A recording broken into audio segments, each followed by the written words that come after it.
Hello friends and happy Sunday. So I am hoping today to, well, you guys won't be seeing this on a Sunday, but I'm filming it on a Sunday. Today I'm hoping to read a complete manga series.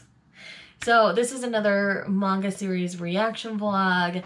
This one is going to be Chobits by Clamp. My amazing friend Maeve over at Maeve Ever Reading. I will leave her Instagram linked down below, so go ahead and follow her. I really love her feed. She's fantastic. Anyways, she's an adorable human, and she saw my releases on my radar video, and then I was kind of on the fence about whether I was going to pick up Chobits or not because I'd never read it and I hadn't seen the anime.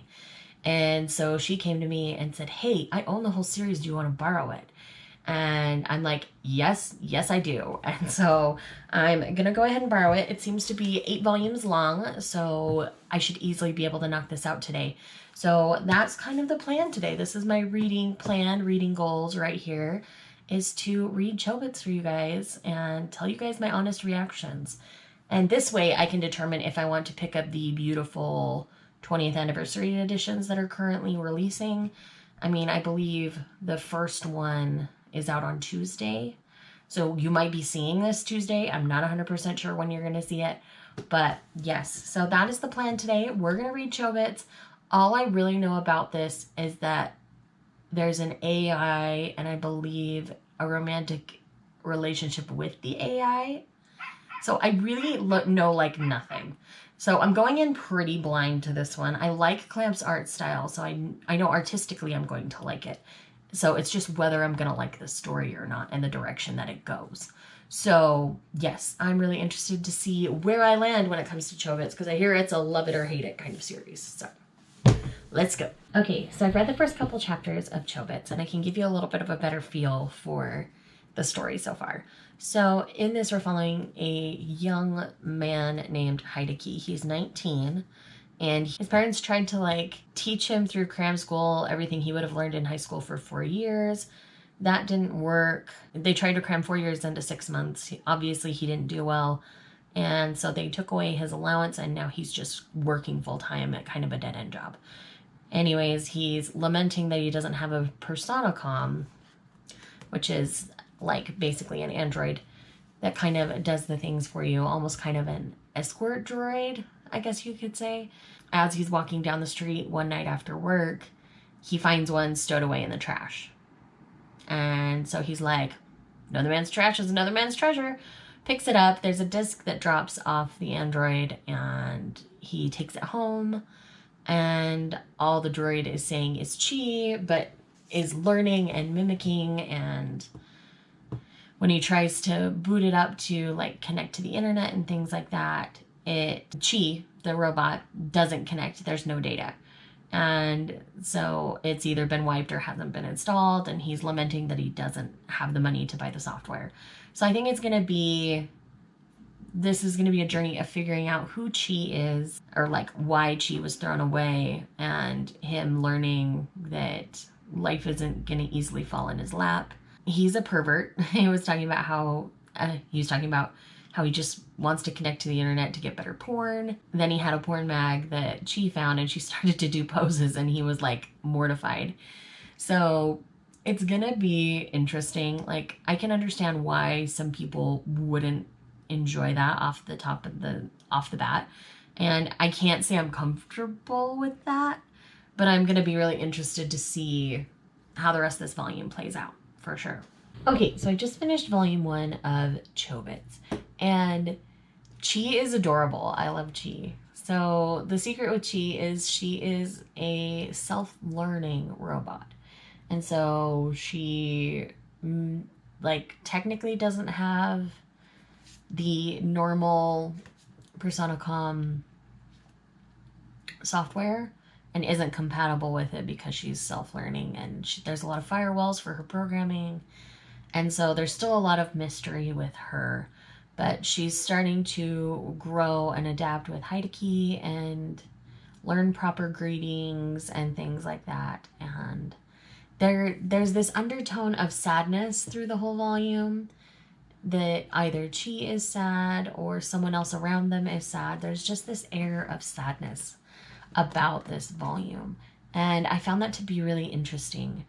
And I think that's going to kind of be a tone throughout. I mean, Heideki was even told at one point by a big tech person that it doesn't matter how cute she is, don't fall in love with her, she'll make you cry. And so, like, that's already like foreboding and ominous, obviously. So I'm now going to dive into volume 2, and I'll chat with you after I've read that one.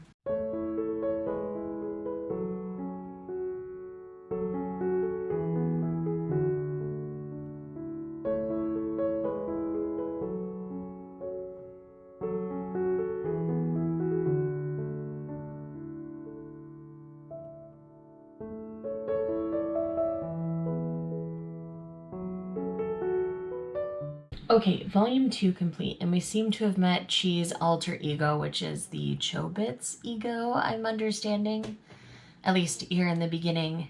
And we also see Heideki go on a date with Yumi, which is someone that he works with. And we see all these people kind of entering his life. It feels almost harem-y for a minute. A lot of that's kind of debunked pretty quickly, but I ended up really enjoying the second volume a lot. And right towards the end, we see Chi go out to try to get a job to help Heideki because he doesn't make a lot of money. He was kind of lamenting that, and she wants to make her master happy. And so she goes out to get a job, and sadly, this pervy peep show guy finds her, and that's kind of what happens. And the cool thing about how that went down is, you know, he was trying to get her to, like, touch herself to amp things up for a peep show, because that's what that kind of thing is about. And her alter ego steps in and says, nope, the next time somebody touches that button, it's our decision. And she basically takes off at that point. And it was really kind of cool. And I'm glad that Clamp chose to do that, where it empowered the female character rather than letting her be degraded like that any further. And I really just enjoyed that a lot. And then she took off looking for Heideki. Heideki finds her. She kind of passes out, and the volume ends. So obviously we're going to be jumping into volume 3 to find out what happens.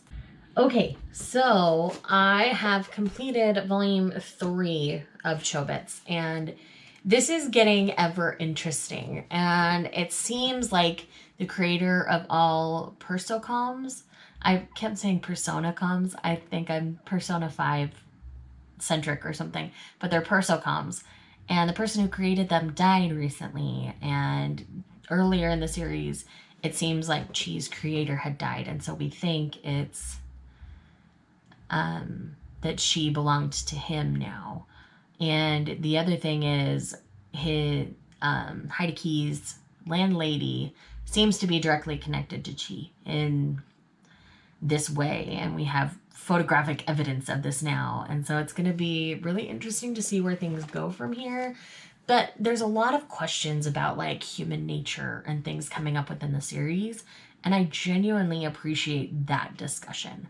If you can kind of get over the first part of the series where a lot of the pervy side of Heideki is hanging out, I mean, it's a little bit sprinkled throughout, but it's not nearly as bad the later you get into the series. At least by volume 3, it's not nearly as bad. And I just really I'm enjoying it so far. I wouldn't say this is my favorite Clamp title ever, but at this point, I think I'm going to own it. Unless something takes a really weird turn.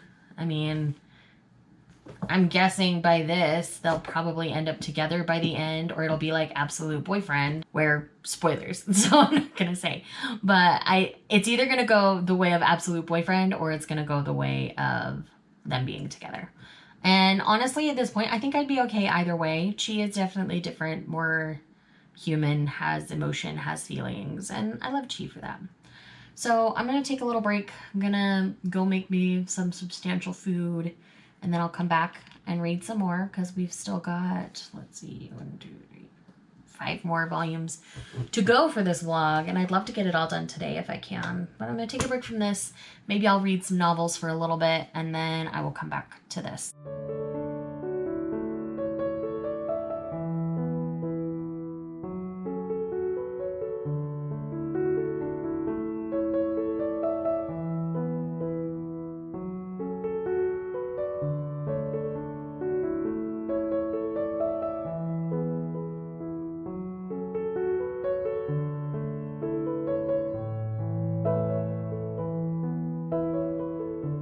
So the undertone of sad is continuing, and I wasn't surprised by that at all. I was fully expecting it. So we're officially at the halfway point in the series.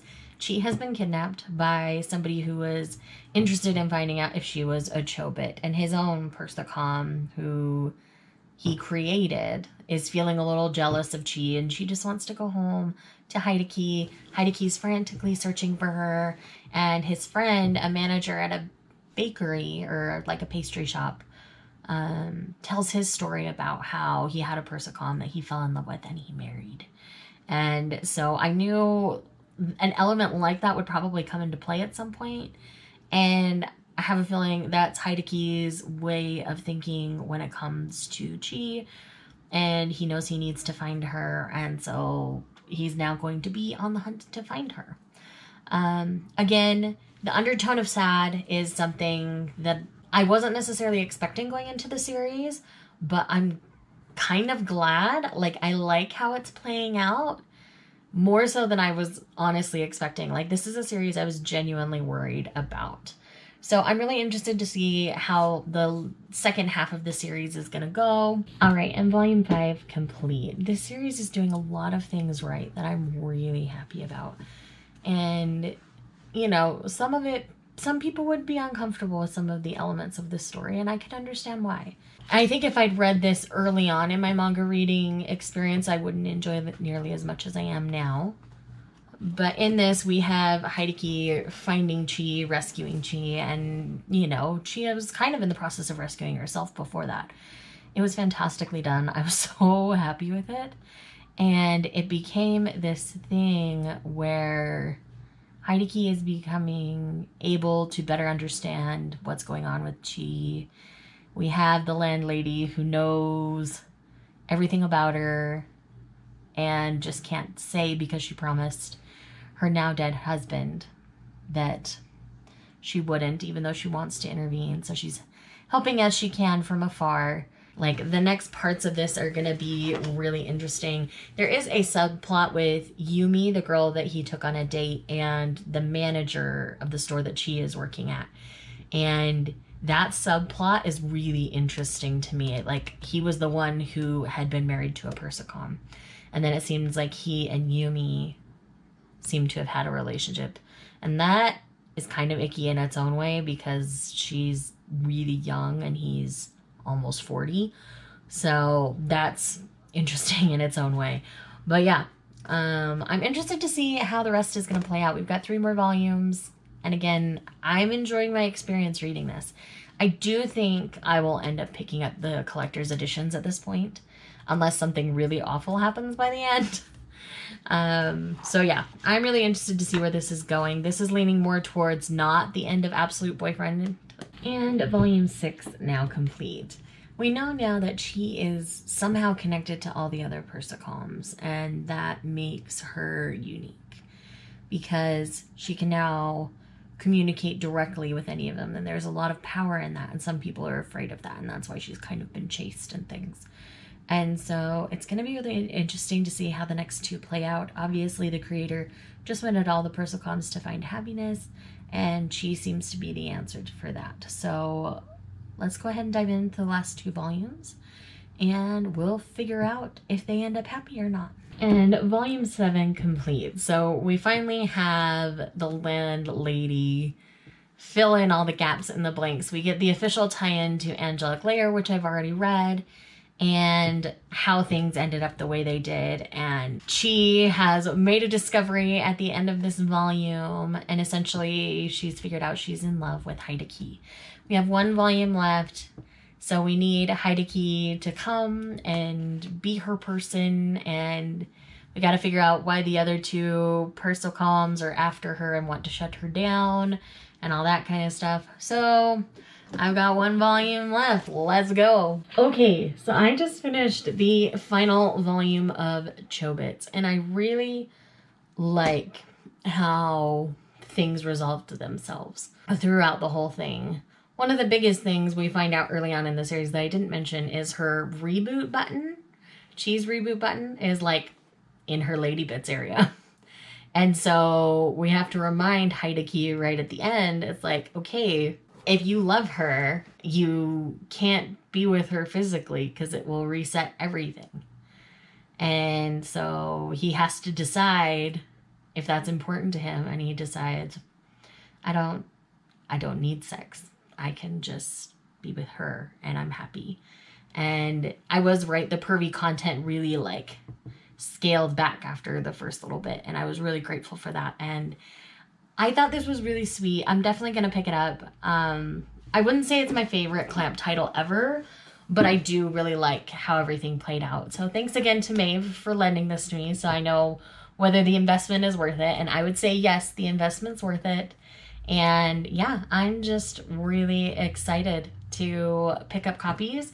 And that's kind of my final thoughts. I would give this series as a whole probably a solid 4. The later volumes were a bit higher on that scale, and the early volumes were a bit lower on that scale. But overall, it's a 4. It's enjoyable. I really like it, and I would want to own it. So that's why I'm going to go ahead and buy those really pretty 20th anniversary editions. So thank you guys for watching this video. I hope you enjoyed it. If you have other series you'd like to see me do this with, let me know in the comments down below, and I will see you guys in the next one.